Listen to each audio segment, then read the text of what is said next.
Hello, everyone, and welcome back to the Off-Farm Income Podcast. Thank you very much for joining us here on our YouTube channel. Again, well, this is episode number 797. My goodness, we're getting close to 800.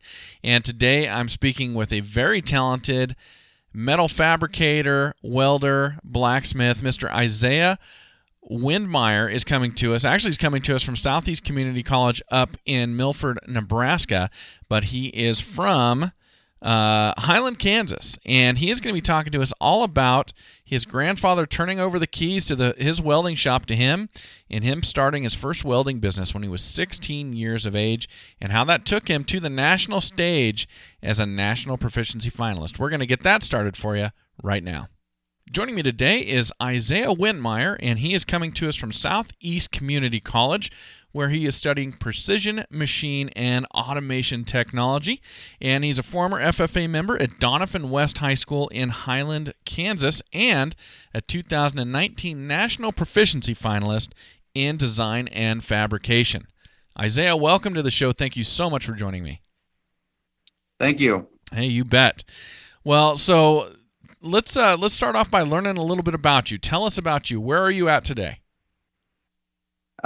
Right now I'm in my dorm. I just finished my classes. We just had a career fair today as well. Okay. So I got to talk to some new potential employers, which is pretty cool. That is cool.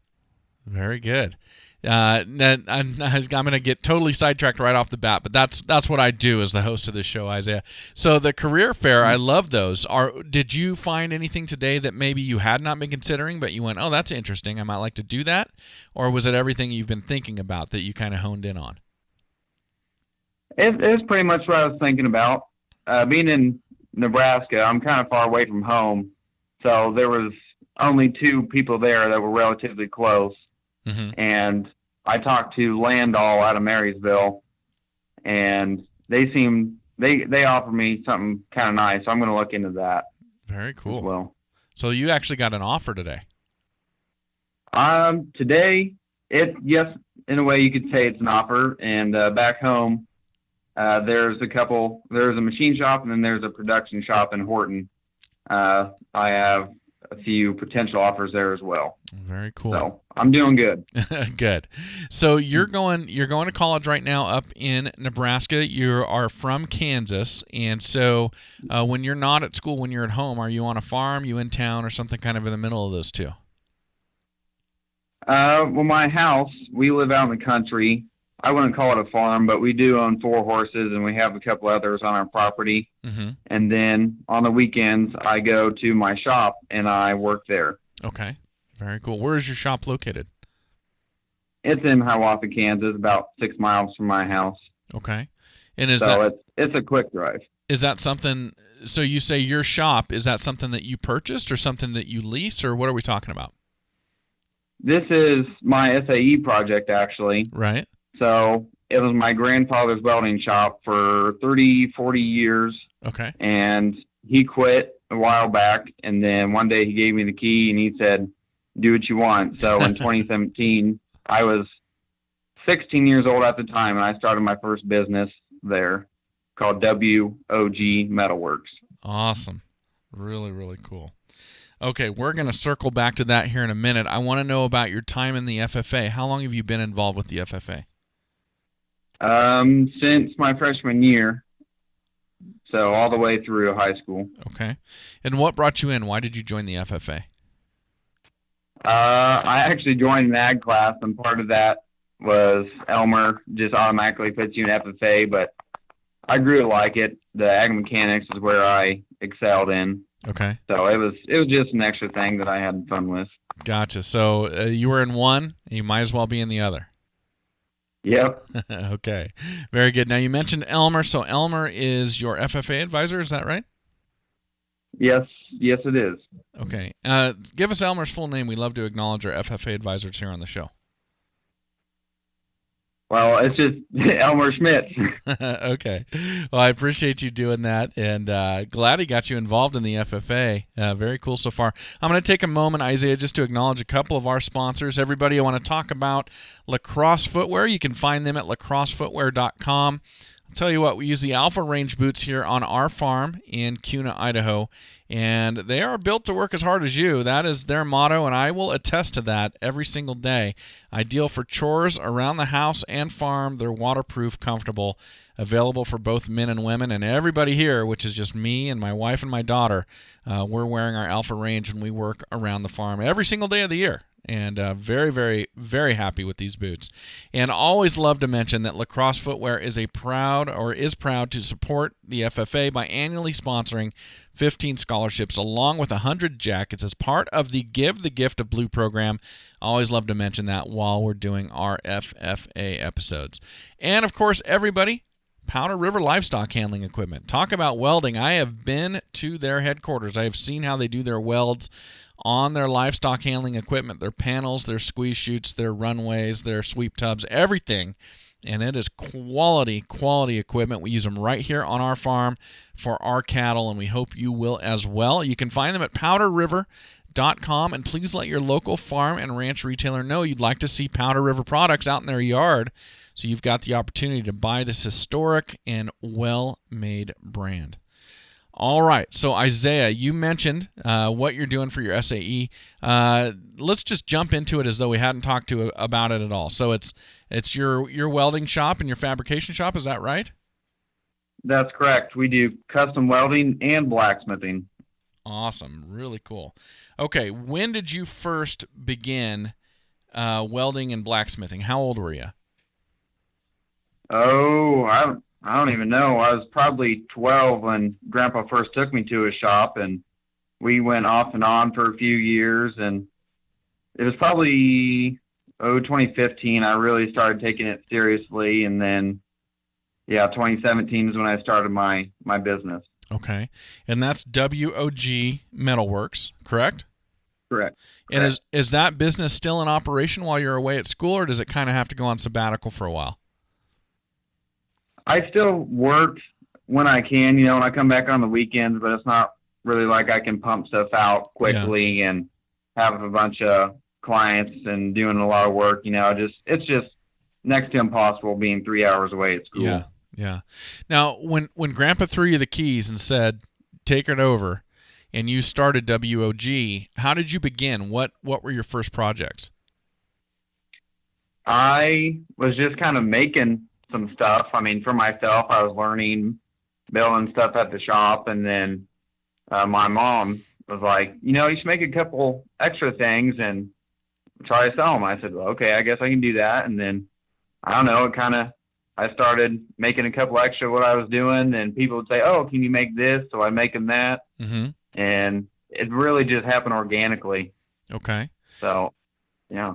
So you actually started off by making a product and then putting it out there for sale.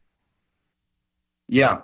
I'd make whatever and then see if anybody would like one. Do you remember what that first product was? I do actually. I made some shoe scrapers out of old plowshares. So I cut them, and you could still see what it was. It had some writing stamped into them, mm-hmm. and they were old, and they had built up weld. They were pretty cool, and that was the first thing that I sold, I believe. All right. And when you say shoe scrapers, what are we talking about? Like boot scrapers. You put into the ground and scrape the mud off your boot. Okay.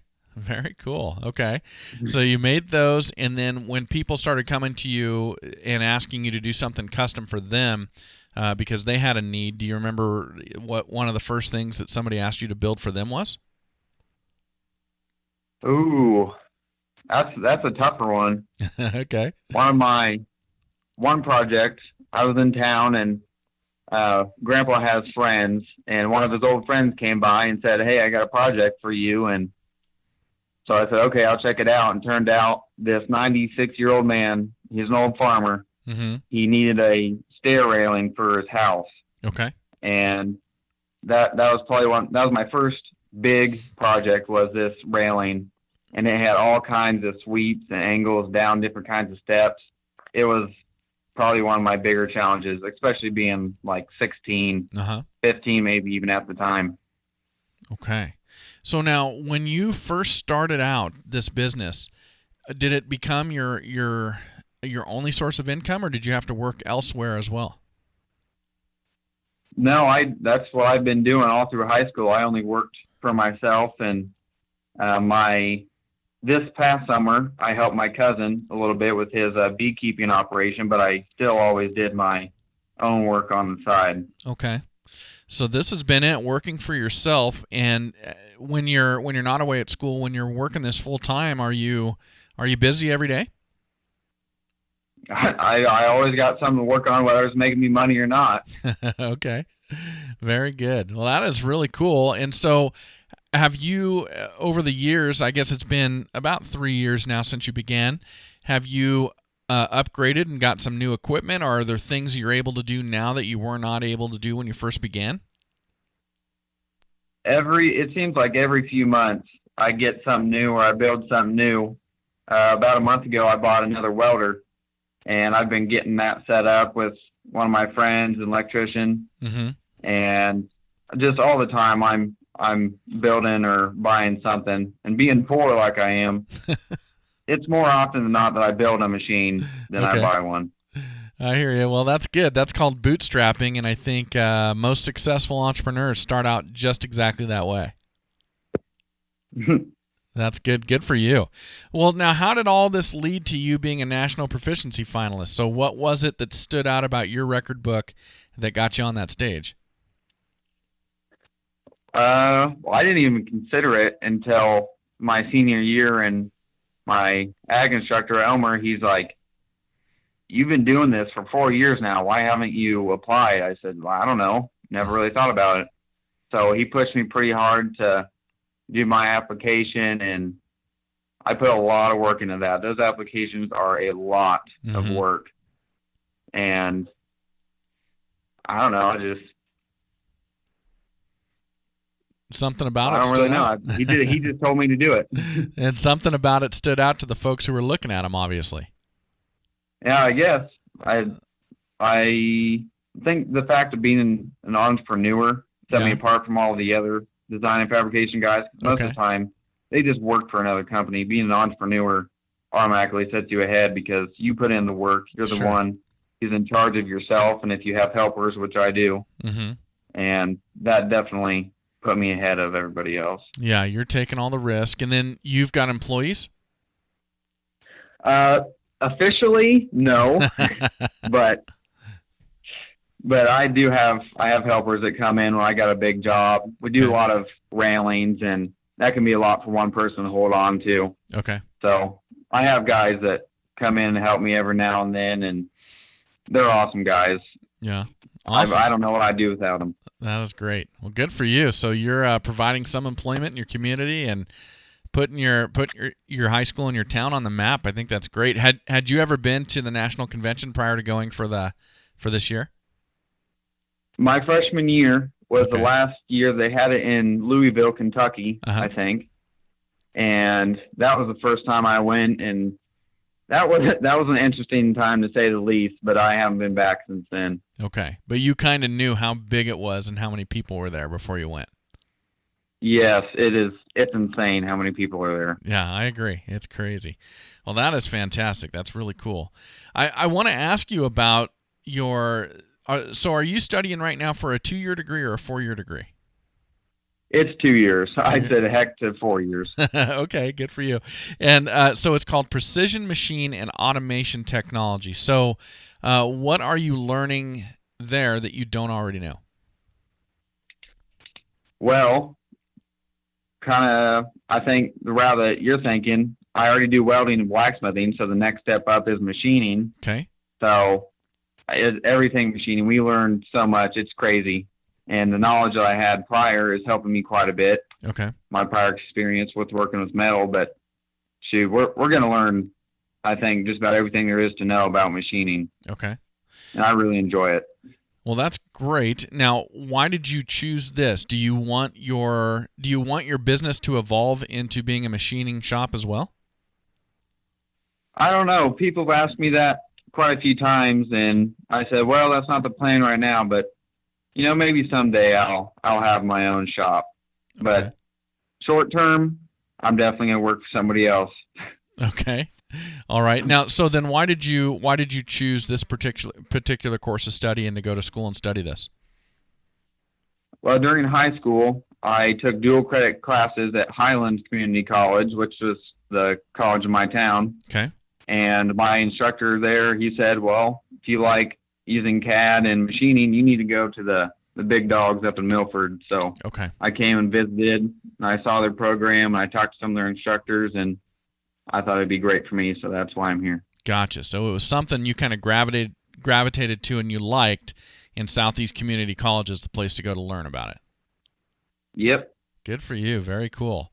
Now, you said that you're definitely going to work for somebody else. So let me understand what you're envisioning in the future. Are you envisioning getting done with this and coming back and operating your own business, or are you going to go to work for somebody else and stop being an entrepreneur? I don't think I'll ever stop being an entrepreneur. I think it's just ingrained in me. Uh-huh. But for the next couple of years, I'll probably gain more experience and knowledge in industry, just kind of feeling it out, seeing if I see there's an opportunity for me to start a business and make it successful, then I will probably do that. Gotcha. And then what about W.O.G Metalworks? What'll happen to that? It might end up as a good memory with me and my buddies. We'll just have to see. Okay.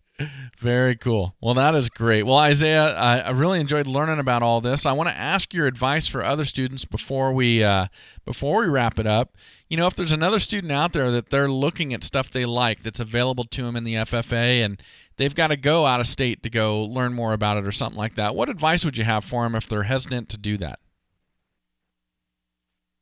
Ooh, if I had any advice, I'd say just if you have interest in something, go and do it. And if you find you don't like it, that's all right. Just keep your eyes open and be ready to learn. Every day you're going to learn. So just being available to learn and gain new experiences. I think that's what FFA is all about anyway, is gaining new experience. Yeah. That's the advice I would give. Yeah, I think that is a real good piece of advice. Well, that's a great note to go out on, Isaiah. Thank you so much for sharing this with us today. Thank you. Well, thank you for being here, everybody. Really appreciate you joining us here on the Off-Farm Income Podcast. And as always, enjoy your journey to the ultimate lifestyle business, agriculture.